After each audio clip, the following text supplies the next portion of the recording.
Mula sa ibang balita, nabalian sa paa ang isang rider matapos sumalpok ang minamanehong motorsiklo sa pick-up sa Bulacan.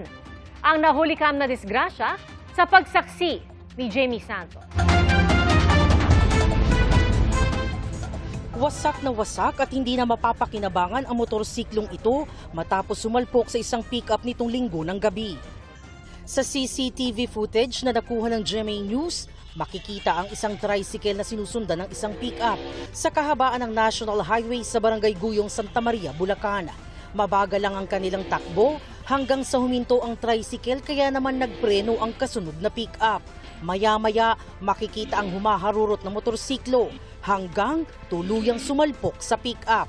Sa lakas ng impact, bumagsak ang rider. Sa inisyal na investigasyon ng Santa Maria Municipal Police Station, rider ang may kasalanan sa insidente. Kung mapapansin niyo sa video, ang pick-up po ay medyo dahan-dahan at pumreno na. Samantalang ang rider natin ay dire-diretso at wala hong bakas ng paghinto at pagpreno, paggamit ng preno. Ang kalsada ho kasi natin doon, ma'am, may marami pong traffic jam po doon. Hindi ho ganun dapat kabilis magpatakbo po doon. At isa pa, may mga ibang ginagawang kalsada.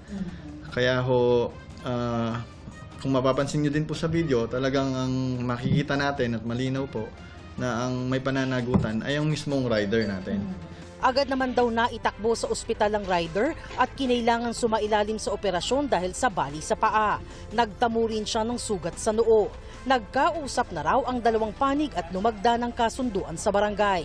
Paalala naman ng mga otoridad sa mga motorista. Maging matalas po ang ating isip, tignan po natin na maayos po ang ating pakiramdam bago po tayo humawak ng manubela o sumakay sa anumang motor. At magsuot po ng protective gear, lalo na po yung helmet, yung full face helmet po, para yun po ang magliligtas sa ating buhay. Ako si Jamie Santos, ang inyong saksi.